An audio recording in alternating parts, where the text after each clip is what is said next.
Since this spring, rideshare users have complained of high surge prices and longer waits, a product of increased demand and fewer drivers on the road.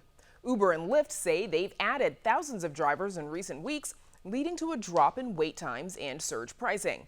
But many passengers are still unhappy and some are turning to taxis. It's an industry hit hard by the popularity of rideshare and by COVID-19. As the pandemic eases, how are taxi drivers doing, and are they trying to lure back riders? Joining us to talk about that are Fayez Kozendar, Executive Director of the United Transporters Community Council, Furqan Mohammed, a taxi industry attorney, and Jason Gross, Vice President of Mobile at the taxi hailing app Curb. Gentlemen, thanks to all of you for joining us.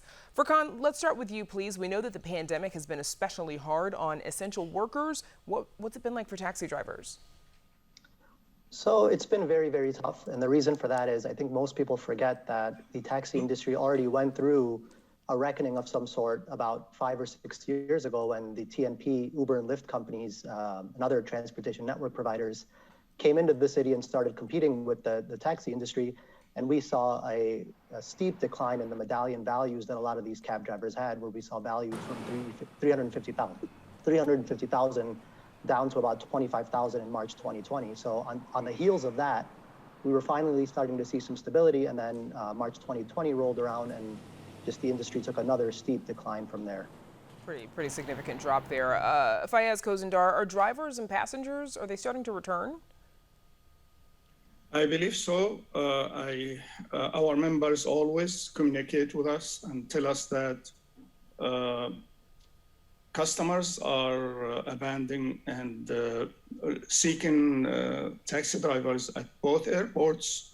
I have Hamid Ammar from Midway always calling me and telling me customer waiting over 1 hour to get taxis, and they are seeking the city to have more help starters at night, especially at night shift, to help facilitate the customers to get cabs to their destinations.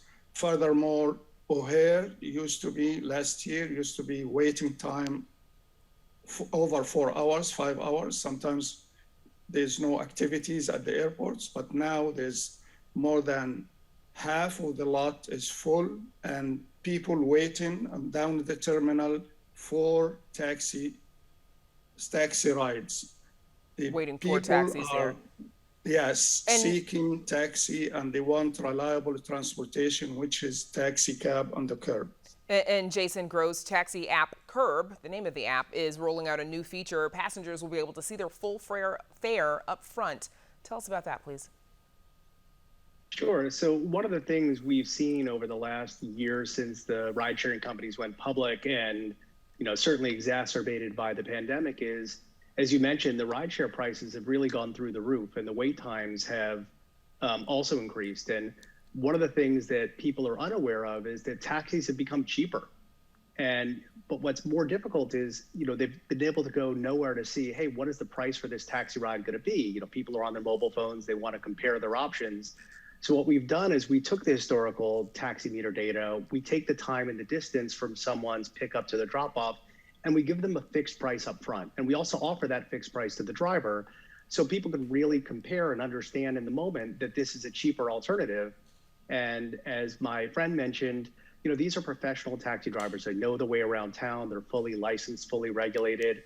Taxi is oftentimes a more desirable form of transportation, but it's been our job to make it easier for people to hail a cab from anywhere in the city and to understand what they're going to pay in advance, and that it is in fact cheaper, sometimes as much as 50% cheaper than the TNPs. And Furqan Mohammed, do you think more riders will turn to taxis because of the surge in rideshare prices?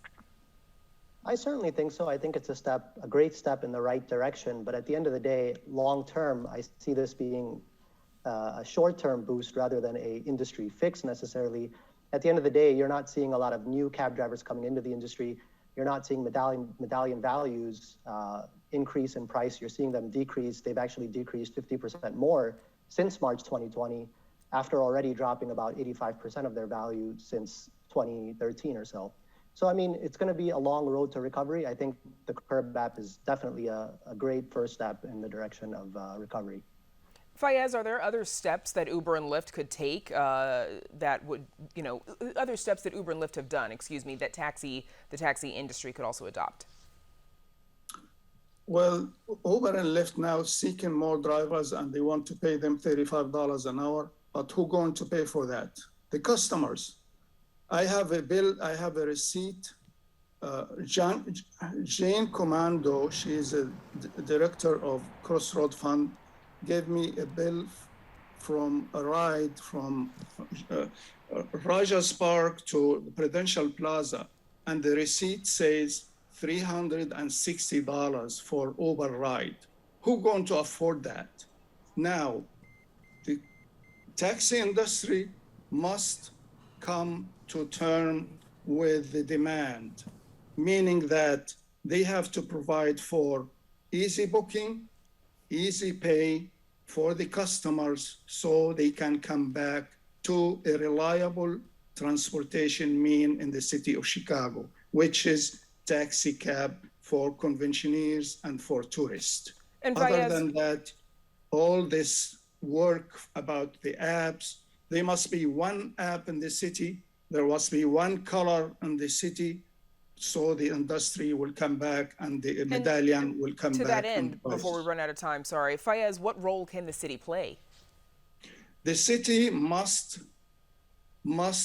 come up with a solution because they are on the sideline for many, many years, seeing that the industry going downhill and losing the medallion, losing its value because the city did not do its leadership role, which is dictating to these companies that, okay, all of you must come to a solution.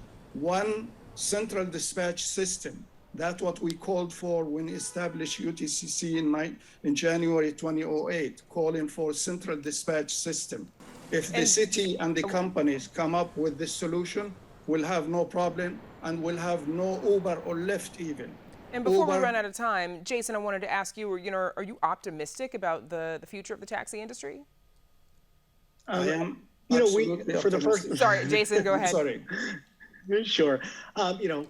More so than I have been in a while. I think what Curb is designed to do is be effectively a universal app for taxis across the city and across the country.